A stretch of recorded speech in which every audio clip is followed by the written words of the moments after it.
Oh, but this is the last thing I want to say. And this is, and to everyone who's a Bernie supporter, I want to give this caveat at this disclaimer at the beginning. What I'm getting ready to say, I don't want you to repeat unless you're African American. And I know that's harsh, but it's just in the best interest of Bernie Sanders that you do not repeat this unless you're African American.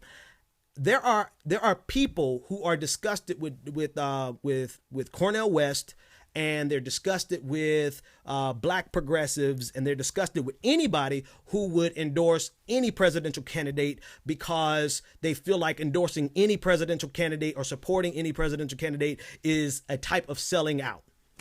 And here's the thing. This is what I'm going to say to them. If you're not ready to talk about economic disparities in America, then you're not ready to fix white supremacy, period. Now, I'm going to say this again. Don't tweet that out. If you can tweet it and you can quote me, but be careful if you're not a black supporter of Bernie, just because it could backfire, right? And I love all y'all, but I just be real. Some conversations you can only have with yourselves, with your family members. And you know what I'm saying. I don't have to give any more caveats. If you're not ready to tackle the very core root of white supremacy, the very core impetus behind racism, if you're not ready to talk about economic disparity and the distribution of wealth, the structure and the manner in which we play capitalism in the United States of America, if you're not prepared to talk about that, then you're not serious about tackling white supremacy, because the purpose of white supremacy has always been the extrapolation of wealth from as many people as possible. The tool to accomplish that has always been racism. Racism was the tool to keep poor white people from ever paying attention to the fact that the problems in their life were really an economic problem. They turned around and started looking at black people and Hispanics and seeing them as the problem, because that was so much easier. That was so easy. They can control.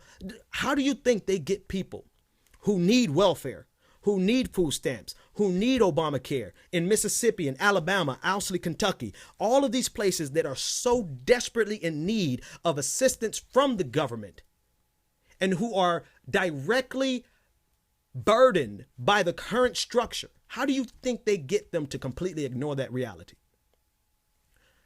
The Southern strategy, racism, and white supremacy. So again, I want to say to every black thought leader, every person in Black Lives Matter, every person who's dismissing Bernie Sanders, every person who's dismissing the entire electoral process in general because you feel like talking about politics, it means that you're selling out. I'm not going to call you ignorant.